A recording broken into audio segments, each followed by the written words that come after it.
Hello and welcome everyone to the Peak Growth Podcast. Today I have with us Damian. He is the founder of the Self-Defense Company, which is a very interesting company, actually the first one to be in the e-learning space in his niche. So welcome, Damian. Thanks, Gabe. Thanks for having me. Much appreciated. So let's get started with a bit about your background. Can you tell us what originally inspired you to start the Self-Defense Company? Well, this could take Jade to explain it, but I'll try to wrap it up as short as possible. So I used to have a few dojos. I was a bouncer, former bodyguard. I've got 3 black belts, judo, jiu-jitsu, and taekwondo. I was a collegiate wrestler, as a coach, and obviously also a firefighter.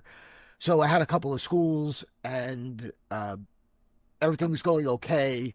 There's a couple things that I realized that most adults don't train for that long, really. So they'll come in, and usually one of a few things happens, either family, job, or health, right? That will stop, your training. Because again, none of this is permanent. So we focused on, if someone's going to come and train with me for 6 to 8 weeks as an adult, what would be the most value for them in their training and that is for self-defense. Obviously, I'm teaching judo and jiu-jitsu, but these are combat sports. They take longer to develop. In 1989, I know it's a long time ago, I was introduced to World War II combatives through a friend of mine. He was on a local SWAT team. We did taekwondo together. So he brought me down to, and this is absolute truth, it's on the website, the basement of a church where these guys were training in this, and it was something that I never saw before. So I reflected on my life, and my training started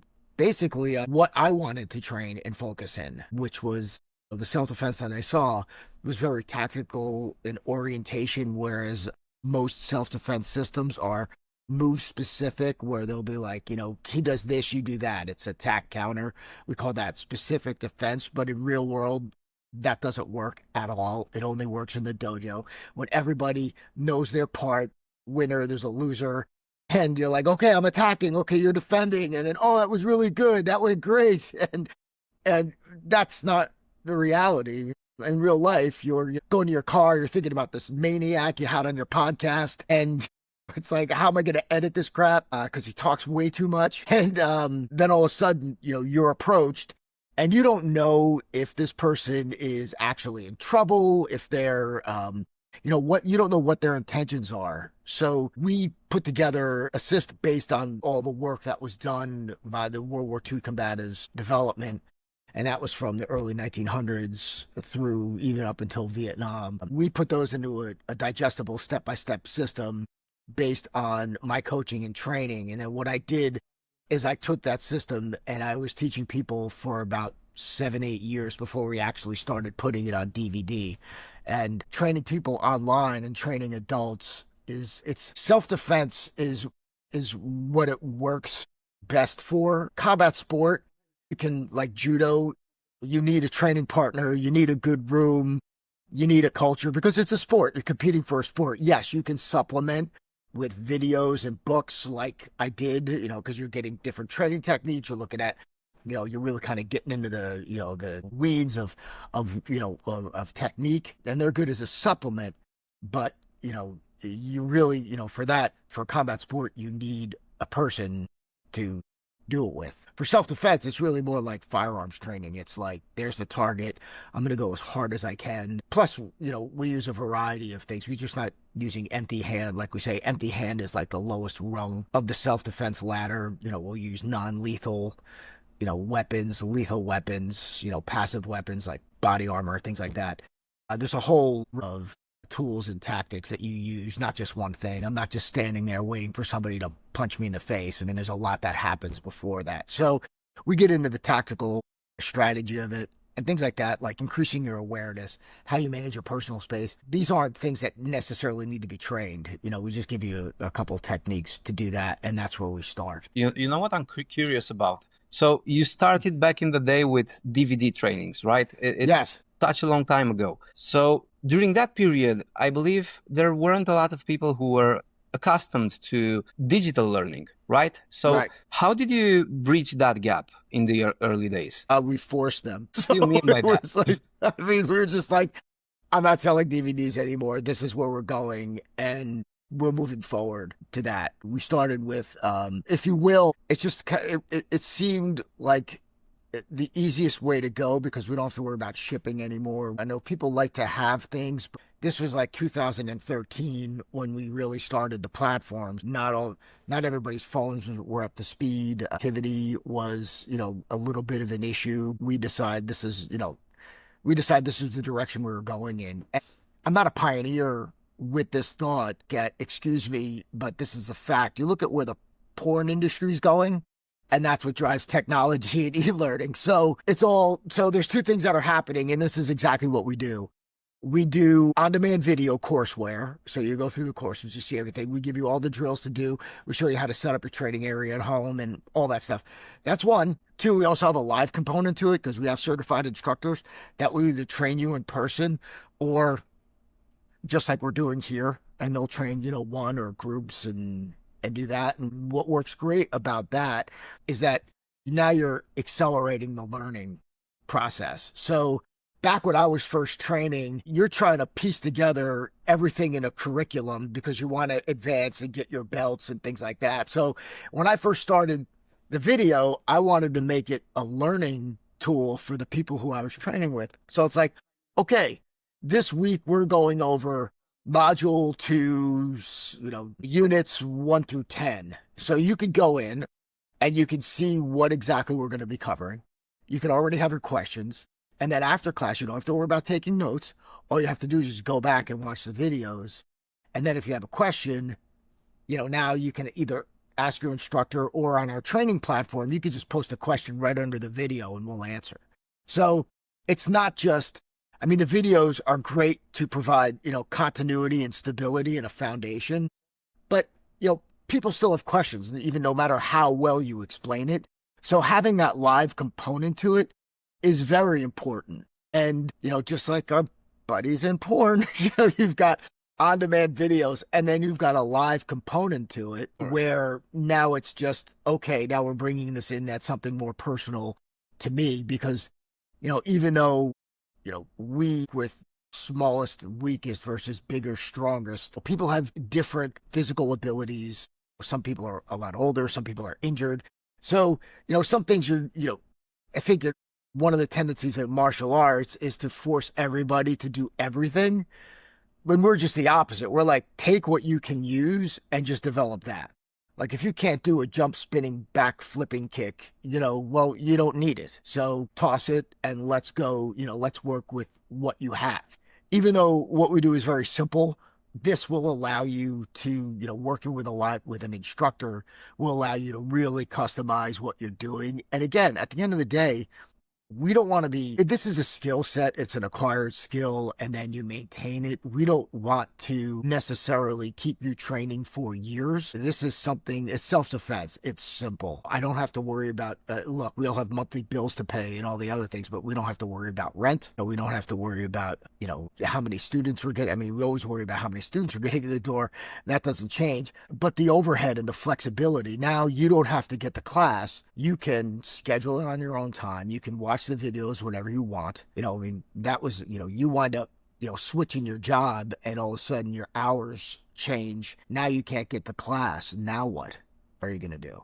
So I think this is happening. This is happening in the fitness now, especially in there's other competitors that are trying to do the same thing that we're doing. I don't know the extent of what they have. We have something like 70 hours of courseware videoed. We keep adding stuff. I'm just kind of, I don't know. I hate to use the term prolific, more like lunatic, where I'm just constantly, we're filming stuff and putting it up. Yeah, I think your company is very unique in terms of what people usually do in the coaching space. Like, of course, you see a ton of fitness coaches, right, who transition Yes. to the online space, but self-defense coaches, not that many. No. I think you're doing something very unique, and I believe it's, like you said, it's quite difficult to create a curriculum for self-defense that's good enough to teach people through videos and other kind of digital materials. I think what happens is a lot of it, and it's how self-defense is perceived. What I said before is that action versus reaction. It's like you're waiting for somebody to attack you. I'm waiting for you to grab me or do something. By that time in the real world, it's like too late. Somebody's already invaded your space and put their hands on you. And by the way, how many times you got to train to hit somebody in the face with an open, just bang. Okay, grab me, hit me, grab me, hit, grab, hit, grab, hit. I don't care what you're grabbing. Doesn't matter, right? I think we have a tendency to probably like hear ourselves think and pontificate and make things very complicated that don't need to be complicated at all. And that's where it's, you get into, oh, you need 10 years. I'm like, I get so pissed when it comes to self-defense. It's an instinct. I'm like, right now, if you had to defend yourself, I don't even know what type of experience or training you have, you would figure something out, right? You would grab a coffee cup or a brick or something, right? And you're going to do something. So it's like, it's an instinct, to tell somebody that they have to, train for 5 and 10 years to learn something that should be an instinct. And by the way, regular people every day defend themselves against street predators. And I think, one of the things that gets lost is that, we think everything is a death match. Right? We, like, as martial artists, we think, okay, you're going to attack me and I'm going to beat the shit out of you until you're on the ground. And in reality, that's not really what happens a lot or often. What happens is you step to me, I resist. Generally, you stop, because what happens is, it's a predator-prey model. It's like you think about, a cheetah chasing down a gazelle, right? It's like, I'm going to pick the one that I think I can get what I want from them without being caught, identified, or injured. So I'm going to, that's the one I'm picking. And as soon as that thing does something that I'm not expecting it to do or resists a little bit more, I mean, as an attacker, I'm expecting to win. I'm picking a target where I think I'm going to be successful, just like everybody else at the job. There's a cost benefit, risk reward analysis. So when they step to you and you're like, screw you, then it's like, okay, am I going to have to fight this person? Is this person worth it? Now they start recalculating. For a lot of people, that's all you need to do. And there are 3 phases of self-defense. There's awareness, which is just paying attention and, avoiding potential threats. There's escape and evasion, which is just what I was talking about, which is just getting away from somebody, causing them to pause, causing them to think. And then there's control and domination. And I think a lot of focus is on control and domination. You want to impose your will over somebody. Yeah, we could show you how to do it, but that takes a lot more time and training, more fitness, not necessarily more skill, but more will and attitude to do it. It can be done, but it's just a lot harder than the other 2, where most people, the awareness, the escape and evasion, that'll do the trick. So when it comes to self-defense encounters, what percentage of them do you believe can be avoided through the psychological aspect? So as a self-defense martial artists, we like to make up statistics and percentages, and I'm no different. So, based on 0 study, I've got no reference of any of this crap. So I'll throw a number out there. I would say the majority of them, I would say comfortably, can be avoided just by paying attention and giving. If somebody points a firearm at you, they point a gun at you, and you just run away, the chances of them shooting at you is like less than 10%. So the chances of them hitting you goes in the toilet. So that was like an old FBI stat we used to throw around. So even if your face was, I always love when people like showing like a knife defense and somebody's there with a knife and somebody doesn't have any weapon and they go with them. I go, why isn't that person running? If you came at me with a knife, the one thing I'm not going to do is stand there and see if my martial arts, or if I got my money's worth. I'm going to run around. I'm going to use my environment. I'm going to throw crap at you. I'm going to try to get you to come around a pole or do something. I'm not going to stand there. And that's what, I think, again, we teach that. We don't, and then once you get them off balance, then you counterattack. if you have to, if you can't get away from, I think, we've got this, in our head where it's like, okay, whatever you attack me with, I'm ready to go and I'm standing here. And that is insane. Don't do it. If somebody's coming at you accordingly, if you don't have a weapon, get one and definitely don't stand there. So yeah, what was the original question? I forget. Yeah, I was asking how many of those Oh, yeah. self-defense So I would say, thank you. you, because I just go. I would be comfortable to say 70-80% could be avoided just from awareness. I mean, it's just a matter of just making casual eye contact with somebody whose size. Attacks don't come out of thin air, people. There's a size up. So, again, is going to do the risk reward thing, and he's going to look at you and he's going to say, can I get what I want from you without being caught, injured, or identified? And he's going to pick people who he thinks he can get what he wants with the least amount of effort. Now, if you're wearing a, nice Rolex, or, you're got like high-end shopping bags, that risk may be a little higher than normal. But for the most part, they're still running through it, and they're going to be paying attention and following you until the time is right. So this is why, awareness, if you don't have awareness, no matter what you do, there's no real self-defense that's going to help you Okay. if you're not paying attention. Okay. And what kind of people do you find that are most drawn to what you do? What kind of people become students? Most of them, from the people that I interact with, most of them are former martial artists. A lot of them. People have done it. They've gotten older. And they're like, you know what? I know what I did in my 20s was what I was doing in my 20s, but now I know better in my 50s and 40s and 60s that even we've got guys that are like 70-something years old, and women. So I want to know, I know how the world works a little better. So I'm going to do that. I mean, we do attract a lot of people with experience, right? And then on the other side of that, I think the reason why we attract those people is because they've been there, done that, and they know better, right? They know, nobody's grabbing my wrist, nobody's grabbing my collar, waiting for me to do something. I'm not going to, my complicated joint locks or, they get slippery. It's just too much.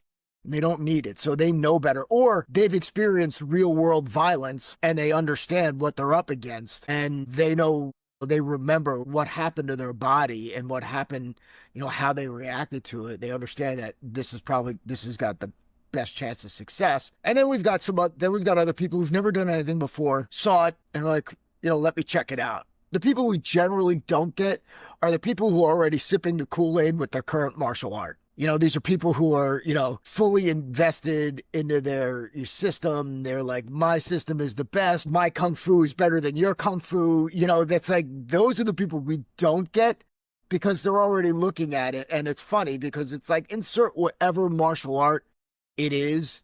It's like, this is, well, I would do, like, it's like, there's always like, if it's like, I don't know, BJJ, for example, everything's going to be based in Brazilian Jiu-Jitsu is going to be their defense, right? So it's going to predetermine, and even though it's just true, but it could be judo, it could be wrestling. So any defense they do is going to have a prerequisite for you having a base in BJJ. Whether their self-defense is valid or not, it doesn't matter.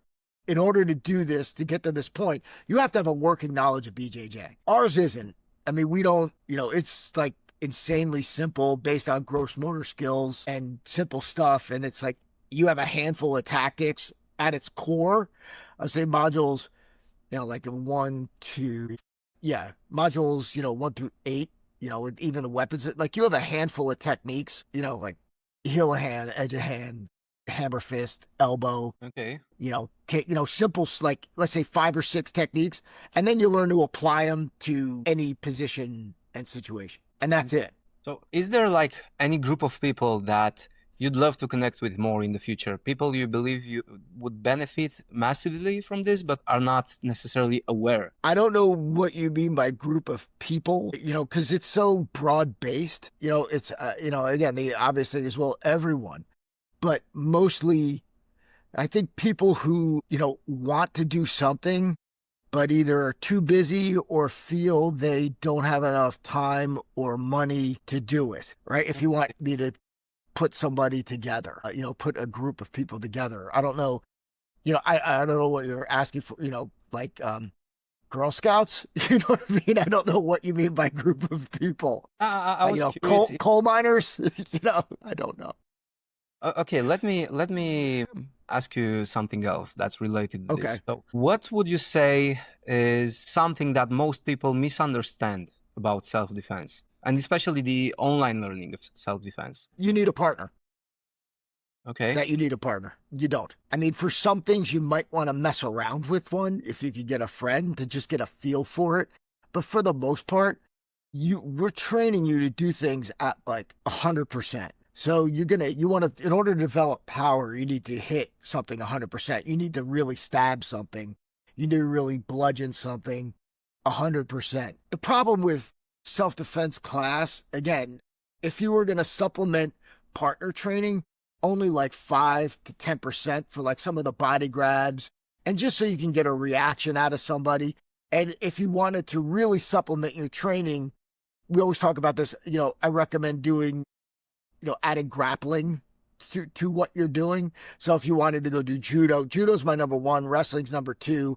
I'll say judo, sambo, wrestling, and then BJJ would be the hierarchy if you wanted to supplement your training. But for the most part, you really don't need to for the core self-defense. I mean, if you really want to get into and develop a well-rounded, like, okay, I want to be the ultimate kind of badass, I would say supplement grappling. Don't have to do it a lot. I would only say do it you could do it just for a few months just to get a good defense and good balance. You're not going to be an Olympian by any stretch of the imagination, but you'll know how to stay on your feet. You'll know when somebody's trying to, slip in a choke on you or get a submission on you. You'll feel that you can get a good defense, and it also inoculates you against physical contact. So that's good. Plus, it gets you in good physical shape and tougher. But for the most part, you don't need a partner because when you're training, you've got to practice hitting hard, whatever it is, whether you're using a weapon, whether you're using your empty hand. And with a partner, you absolutely can't do that. For the most part, I don't care what you do. I only care about where you are. And I'm just going to be trying to run you over anyway. And when you're working with a partner, you're not hitting them.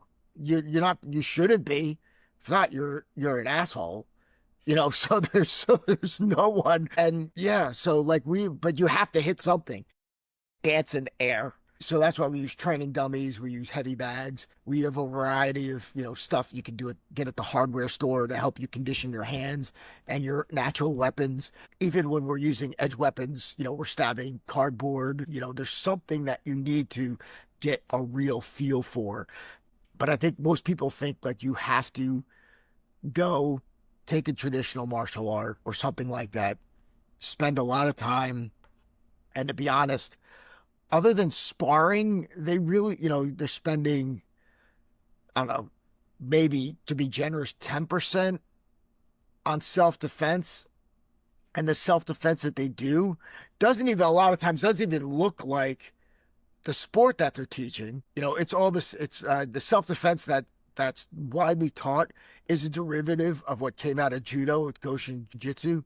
It's like all the wrist grabs, all the collar grabs, like that's all that stuff. Like if you look back at old Goshin Judo kata, you're going to see a lot of similar attacks because Taekwondo grabbed them. And then BJJ grabbed them from Taekwondo and Krav Maga grabbed them. And they all do the same kind of stuff if it works. And what happens is you fall back to your sport training because that's what you focus on. If I'm a judoka, I'm focused, and I'm going to fight, I'm doing randori. I'm BJJ, I'm rolling. I'm kickboxing. I'm sparring. I'm point sparring. I am doing the thing that I stress the most in my training and in my workouts.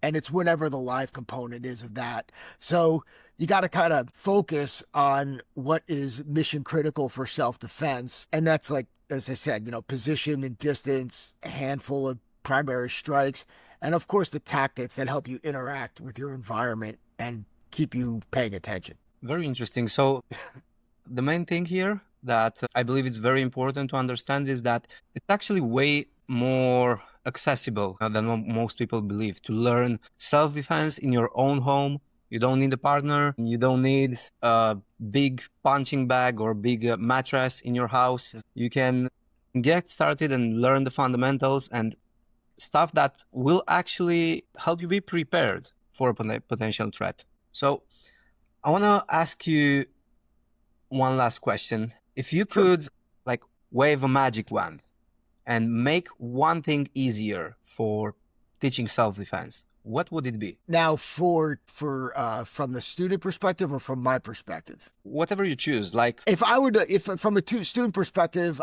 I would want to make that first step easier for them. I mean, so when I say first step, it's like when we go from there's a potential problem to I've got to do something. I have to react, because that's we call that the oh shit moment, if you will. Because even if you're, you know, a first responder, and even if you're a cop and you're interviewing a suspect and they start doing something, even when you're sitting there, you're saying, shit, they're going for it, right? So you've got to transition. And as a civilian, you know, for regular people, it's harder because you're not used to dealing with this on a regular basis. I mean, so what we do is we teach people to set up at we call it position of advantage. So you're far enough away when you're talking to somebody that if they do step to you, that's your cue to either fight or flight, right? So if I could find a magic wand to kind of get somebody to flip the switch and go sooner from a student perspective, great. You know, from a teaching perspective, I just want people to try what we do and find out for themselves. I mean, interesting. Now that you went into that direction, so it's a very difficult thing to go from considering self-defense to actually starting to get into it. So what's something that people tell you right before they start doing it? Like what usually makes that click for them? Before they start defending themselves? Before they start preparing themselves. Okay, so before they start, okay, well, they notice something. You know, like we're very aware. We're animals, right? So we have instincts, and they're usually not wrong. Women's instincts better than men. We walk around generally clueless a lot of times. But, you know, I've got a daughter and a wife, and they are hyper aware because they have to be. I mean, that's how they're made.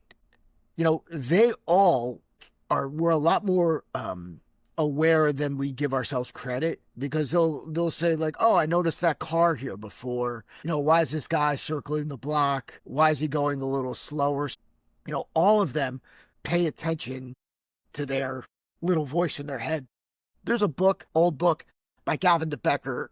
It's called The Gift of Fear. It's excellent. Talks a lot about this. Just that, most people will try to push down that little voice in their head with reason. They'll be like, yeah, just me being paranoid, right? And they just try to push it off and dismiss it. When in reality, that's your first line of defense. Those are your alarm systems that are tripping off. So when people do this, and it happens to them, because again, we've had like 20,000 students go through the program. Right now, there are 10,000 active on the site. So we've had, multiple stories of people coming, one of the guys, a story I tell a lot is Kevin Jones. He's one of our elite members. He was injured in Afghanistan. He was working as a medical assistant in Afghanistan, and someone tried to kidnap him. And he's a big guy, and they dragged him down the street. So when he was back in the U.S.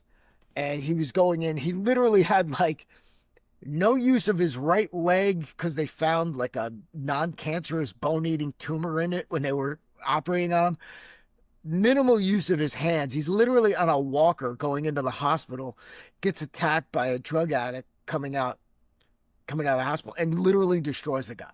So, he's just like, he's like noticing that this guy is like following him and checking him out. And then he starts, they use it, attackers use a dodge, what we call a dodge, to get in your space, because the only way somebody can impose their will on you is they have to get close enough to do it. There's only two ways that happens. You go to them or they go to you. When I say you go to them, you're walking through a parking lot and they come from behind a structure or a parked car, and they're like, next thing you know, you're in your space. Or they come to you, They'll ask you for, directions, or they'll be in stress. They'll get something to get you disarmed, especially looking for help, because that puts them at a disadvantage and psychologically puts you, oh, I got this guy. Well, I can help you. And, you say, Gabe, how do you get to so-and-so? Well, you're going to do stuff like things that you're going to look and point and imagine. So you're going to do things that occupy your hands and your eyes, and then they're on top of you, and then you're in trouble. Well, that's, one of the first things, again, is just to wrap it up, because I'm, again, rambling again. But, pay attention to your instinct, because it's not wrong. And the worst case scenario is that maybe somebody thinks you're a bit of a jerk because you walked in the other direction as soon as they came towards you. And that's it. But as soon as you, like we like to say, get off the X is where you're approached. That's where you're being ambushed. So they're planning on approaching you right there. So even if you just keep walking and moving in another direction, now you're taking them out. So usually if they have a partner, if they have friends, they have a partner, one person's going to come up and distract you, and the other person's going to come up and hit you over the head, right? And then they're going to go through your pockets and call it a day, whatever it is. So you want to get off that X and keep moving. Most of it, I say, the majority of the time you do that, they're going to leave you, they're going to just go on to the next thing. You're going to kind of short circuit their plan, because they're expecting you to react a certain way. They're expecting you to respond to them.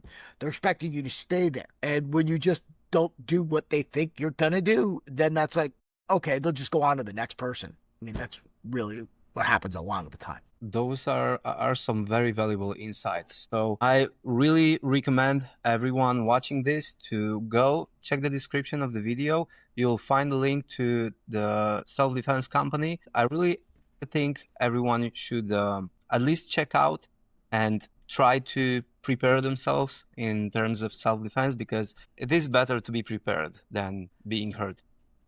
I tell you what, yes, Gabe, if you don't mind, I'll do you one better.